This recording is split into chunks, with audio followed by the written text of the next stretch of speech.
ನಮಸ್ಕಾರ ಸ್ನೇಹಿತರೆ, ಭಕ್ತಿ ವೈಭವ ಯೂಟ್ಯೂಬ್ ಚಾನಲ್ಗೆ ತಮಗೆಲ್ಲರಿಗೂ ಸುಸ್ವಾಗತ. ಸ್ನೇಹಿತರೆ, ಇನ್ನೇನು ಸಂಕ್ರಾಂತಿ ಹಬ್ಬ ಶುರುವಾಗಿ ಬಿಡ್ತು. ಸಂಕ್ರಾಂತಿ ಹಬ್ಬ ಯಾವಾಗ ಹಾಗೂ ಸಂಕ್ರಾಂತಿ ಹಬ್ಬದಲ್ಲಿ ಯಾವ ದೇವಸ್ಥಾನಗಳಿಗೆ ಭೇಟಿ ನೀಡೋದ್ರಿಂದ ತುಂಬಾ ಶುಭ ಫಲ ಕಾಣ್ಬೋದು ಅಂತ ವಿಡಿಯೋ ಮೂಲಕ ತಿಳ್ಕೊಳ್ಳೋದಕ್ಕಿಂತ ಮುಂಚೆ ದಯವಿಟ್ಟು ಚಾನಲನ್ನು ಸಬ್ಸ್ಕ್ರೈಬ್ ಮಾಡ್ಕೊಳ್ಳಿ.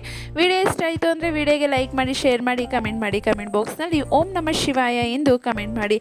ಸ್ನೇಹಿತರೆ, ಸಂಕ್ರಾಂತಿ ಹಬ್ಬದ ದಿನ ಈ ಕೆಲವೊಂದಷ್ಟು ದೇವಸ್ಥಾನಗಳಿಗೆ ಭೇಟಿ ನೀಡೋದ್ರಿಂದ ಶುಭ ಫಲಗಳು ದೊರೆಯುತ್ತೆ ಅಂತಲೇ ಹೇಳ್ಬೋದು. ಅಂದರೆ 2026ರಂದು ಸಂಕ್ರಾಂತಿ ಹಬ್ಬ 15ನೇ ತಾರೀಕು ಬಂದಿದೆ, ಅಂದರೆ ಗುರುವಾರ ಬಂದಿದೆ ಅಂತಲೇ ಹೇಳ್ಬೋದು. ಮಕರ ಸಂಕ್ರಾಂತಿ 2026 ಹಬ್ಬದಂದು ನೀವು ಭೇಟಿ ನೀಡಲೇಬೇಕಾದ 5 ಅದ್ಭುತ ದೇವಸ್ಥಾನಗಳು ಕೂಡ ಇದೆ ಅಂತಲೇ ಹೇಳ್ಬೋದು.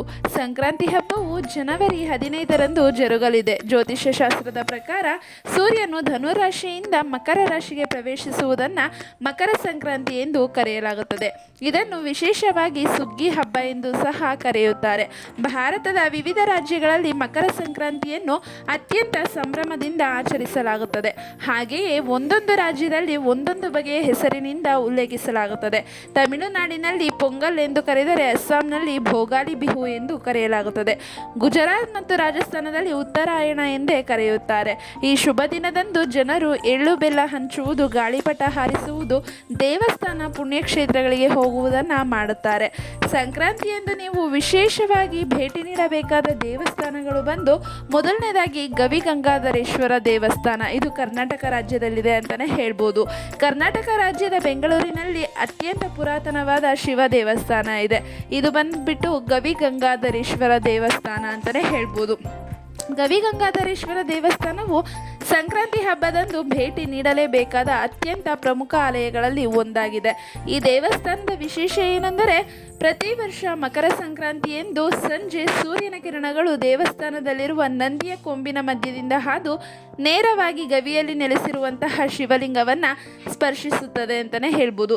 ಈ ಅದ್ಭುತವನ್ನು ನೋಡಲು ಸಾವಿರಾರು ಮಂದಿ ಭಕ್ತರು ಈ ದೇವಸ್ಥಾನಕ್ಕೆ ದರ್ಶನ ಮಾಡಲು ಬರುತ್ತಾರೆ ಅಂತಲೇ ಹೇಳ್ತಾ ಇದ್ದಾರೆ.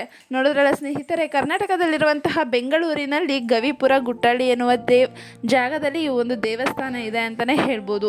ಇದಾದ ನಂತರ ಶಬರಿಮಲೆಯ ಅಯ್ಯಪ್ಪ ಸ್ವಾಮಿ ದೇವಸ್ಥಾನ, ಇದು ಕೇರಳದಲ್ಲಿದೆ.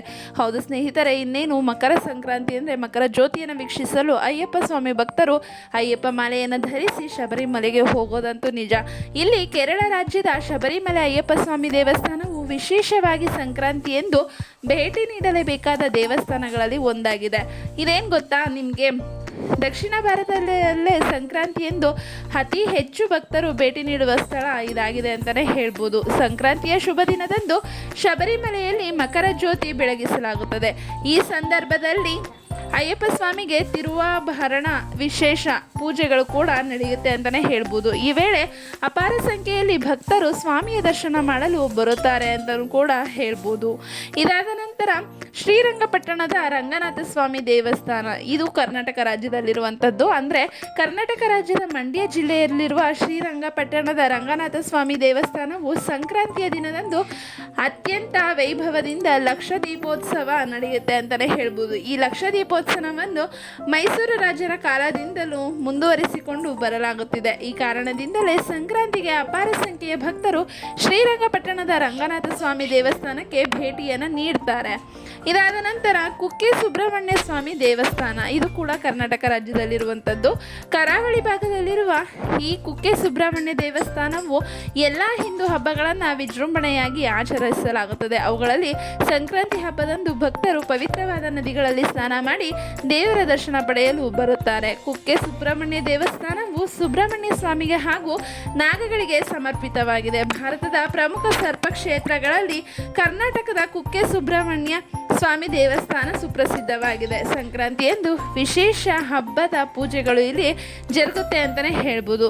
ಇನ್ನು ಉಡುಪಿಯ ಶ್ರೀಕೃಷ್ಣ ಮಠ, ಕರ್ನಾಟಕ ರಾಜ್ಯದ ಉಡುಪಿಯು ಅತ್ಯಂತ ಜನಪ್ರಿಯ ಶ್ರೀಕೃಷ್ಣನ ದೇವಸ್ಥಾನವಿದೆ, ಅಂದರೆ ದೇವಸ್ಥಾನಕ್ಕೆ ನೆಲೆಯಾಗಿದೆ ಅಂತಲೇ ಹೇಳ್ಬೋದು. ಉಡುಪಿಯಲ್ಲಿ ಸಂಕ್ರಾಂತಿಯ ಸಮಯದಲ್ಲಿ 7 ದಿನಗಳ ಉತ್ಸವ ನಡೆಯುತ್ತೆ. ಸಂಕ್ರಾಂತಿ ದಿನದಂದು 3 ರಥಗಳ ಉತ್ಸವ ಬಹಳ ಸುಂದರವಾಗಿ ಜರುಗುತ್ತೆ. ಈ ವೇಳೆ ಸಾವಿರಾರು ಮಂದಿ ಉಡುಪಿಯಲ್ಲಿ ಶ್ರೀಕೃಷ್ಣನನ್ನು ದರ್ಶನ ಮಾಡಲು ಭೇಟಿಯನ್ನು ನೀಡ್ತಾರೆ ಅಂತಲೇ ಹೇಳ್ಬೋದು. ನೋಡಿದ್ರಲ್ಲ ಸ್ನೇಹಿತರೆ, ನೀವು ಸಂಕ್ರಾಂತಿಯಂದು ಯಾವ ಯಾವ ದೇವಾಲಯಗಳಿಗೆ ಭೇಟಿಯನ್ನು ನೀಡಿದ್ರೆ ಶುಭ ಫಲ ಸಿಗುತ್ತೆ ಅಂತ. ಈ 5 ದೇವಸ್ಥಾನಗಳಲ್ಲಿ ನೀವು ಯಾವುದಾದರೂ ದೇವಸ್ಥಾನಕ್ಕೆ ಭೇಟಿ ನೀಡಿದರೆ ತುಂಬಾ ಶುಭ ಫಲ ಅಂತಲೇ ಹೇಳ್ಬೋದು. ಸ್ನೇಹಿತರೆ, ಈ ಒಂದು ಮಾಹಿತಿ ನಿಮಗೆ ಇಷ್ಟ ಆಗಿದೆ ಅಂತ ಅಂದ್ಕೊತೀನಿ. ಇಷ್ಟ ಆಗಿದ್ದರೆ ವಿಡಿಯೋಗೆ ಲೈಕ್ ಮಾಡಿ, ಶೇರ್ ಮಾಡಿ, ಕಮೆಂಟ್ ಮಾಡಿ. ಹಾಗೆ ದಯವಿಟ್ಟು ಚಾನಲನ್ನು ಸಬ್ಸ್ಕ್ರೈಬ್ ಮಾಡ್ಕೊಳ್ಳಿ. ವಿಡಿಯೋ ವೀಕ್ಷಿಸಿದ್ದಕ್ಕಾಗಿ ಧನ್ಯವಾದಗಳು.